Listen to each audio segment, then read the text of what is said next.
Qual a melhor garantia na locação de imóveis?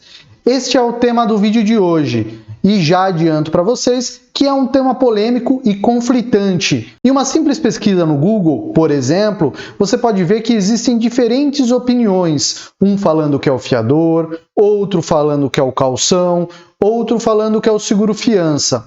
No entanto, essas divergências existem devido aos costumes praticados em cada região do país.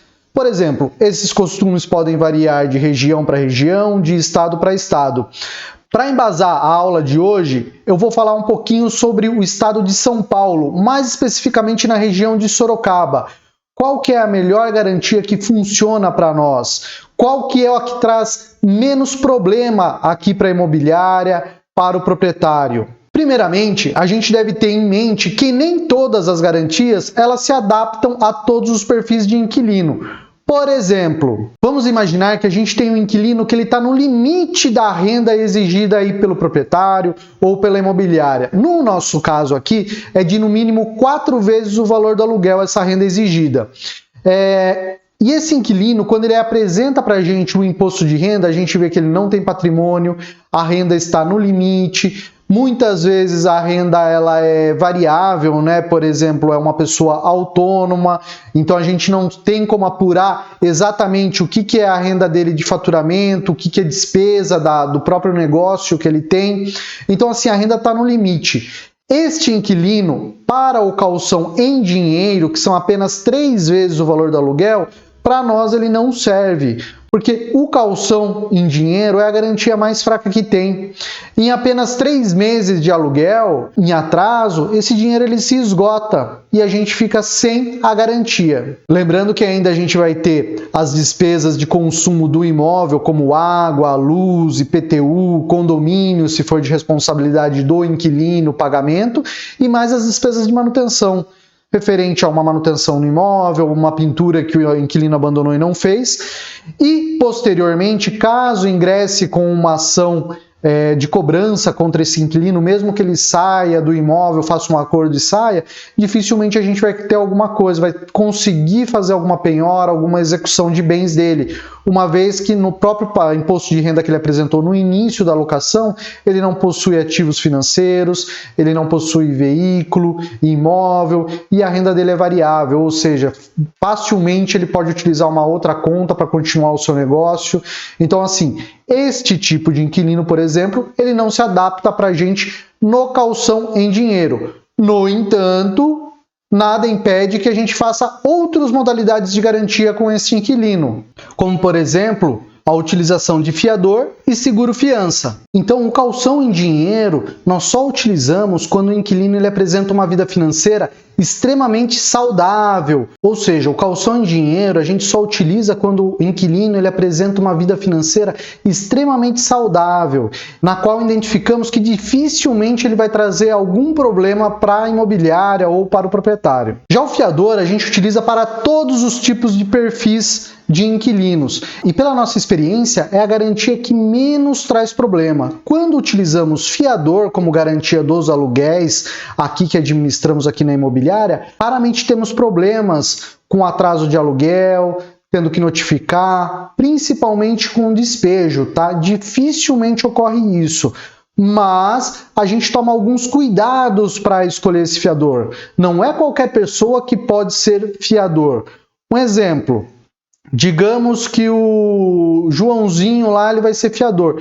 No entanto, o Joãozinho ele possui uma renda aí que não é nem 2 vezes o valor do aluguel, ele não tem patrimônio, ele não tem nada praticamente. Ele pode ser fiador? É claro que não. O fiador tem que ser uma pessoa que tem uma renda bem acima do valor do aluguel, que ele tem patrimônio, ou seja, ele tem que ter pelo menos a declaração do imposto de renda dele, onde a gente consiga ali mensurar o tamanho do patrimônio dele declarado. São requisitos mínimos para ser fiador. Um outro ponto importante também é que não há obrigatoriedade do fiador ter imóvel no nome. De repente, a gente pode pegar alguns fiadores que não têm imóvel no nome, mas ele tem aplicação financeira, ele tem cotas em empresa, ele tem veículo, e a hora que a gente faz toda a somatória do patrimônio patrimônio dele, de repente pode chegar aí a 500, 600, 1 milhão, 2, 10 milhões de reais. Então é assim, é uma pessoa que, caso seja necessário acionar ele, bater na porta dele, ó, precisa que você pague aqui este valor, ele vai ter de onde tirar, vai ter como pagar. Já o seguro-fiança é uma modalidade que vem ganhando bastante espaço no mercado imobiliário, principalmente tomando esse espaço do fiador. Hoje, muitas pessoas não querem mais assinar como fiador, o próprio inquilino não quer pedir um favor para uma pessoa para assinar como fiador, e o seguro-fiança vem entrando nesse espaço aí e ganhando essa área aí do fiador na locação de imóvel. Porém, não é todo imóvel que pode ser alugado pelo seguro-fiança, e também não é todo inquilino que se adapta ao seguro-fiança. Um exemplo. Hoje, a maioria dos seguros-fianças que tem aí no mercado, se o inquilino tiver restrição no nome, por exemplo, ele já reprova de cara. E muitas vezes a gente pode alugar aqui para um inquilino que tem restrição, desde que ele apresente o fiador, ou até mesmo o calção em dinheiro. A gente já chegou a alugar várias vezes aqui para inquilino que tem restrição, utilizando o calção em dinheiro. Logicamente, você tem que ver qual que é o motivo ali dessa restrição, o que está acontecendo. Mas, para o seguro-fiança, em regra geral, ele é reprovado de cara por ter a restrição, o nome negativado aí, seja no SCPC ou no Serasa. Então, assim, não é todo inquilino que vai se adaptar ao seguro-fiança. Também temos a questão que o seguro-fiança ele gera um valor a mais na locação, seja ele de 8% do valor da locação, 15%, podendo chegar aí até 20% do valor da locação. Então, assim, acaba pesando mais isso daí e às vezes acaba inviabilizando a locação. E por fim, não é todo imóvel que se adapta ao seguro-fiança. Um exemplo clássico, hoje a maioria dos seguros-fianças que tem no mercado, eles não fazem a garantia de imóveis, eletrodomésticos. Então, por exemplo, a gente está tendo uma tendência, aumentando bastante o número de imóveis mobiliados que estão sendo colocados para alocação. Porém, a maioria dos seguros-fianças não cobrem eletrodomésticos, móveis. Um exemplo, digamos que a gente alugou uma kitnet, toda mobiliada, com a maior parte dos eletrodomésticos, como geladeira, máquina de lavar, fogão, micro-ondas. Chegou ao final da locação, está danificado alguns móveis, a geladeira não está funcionando corretamente, a máquina de lavar travou, o fogão está todo detonado, o seguro-fiança não vai cobrir isso. Né? Então, assim, não tem nem como você acionar o seguro-fiança. Aí você teria que entrar com uma ação à parte para estar cobrando o inquilino, caso ele não queira pagar. Então, assim, não são todos os imóveis e inquilinos que vão se adaptar ao seguro-fiança.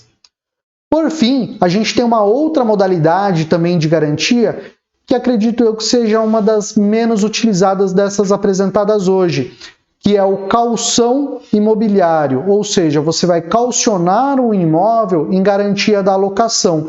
No entanto, isso exige algumas regras também. A pessoa que vai estar calcionando esse imóvel não há necessariamente que ser fiadora, ela pode somente dar o imóvel ali em garantia desta locação. E pode ser um imóvel do próprio locatário. Digamos que o locatário está vindo de outro estado, por exemplo, está vindo de Minas para o Rio de Janeiro, e em Minas ele tem 3, 4, 5 imóveis, ele pode chegar ali no Rio, alugar um imóvel e dar um dos imóveis dele em Minas como garantia.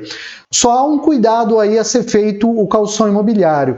Obrigatoriamente, o proprietário do calção imobiliário ele tem que ter no mínimo 2 imóveis, porque se ele tiver apenas um e caso tenha necessidade de executar essa garantia, ele pode alegar impenhorabilidade por ser bem de família. Então, tenham cuidado nisso.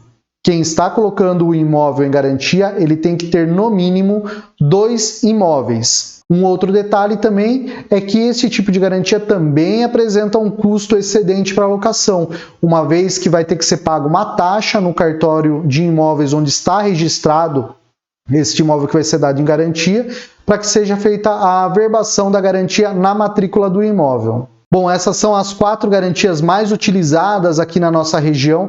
Espero que tenha gostado desse vídeo, que tenha trazido alguma informação válida para você. Gostaria muito também que você deixasse aqui nos comentários dúvidas, sugestões para os próximos vídeos e não esqueça de deixar aquela curtida. Obrigado!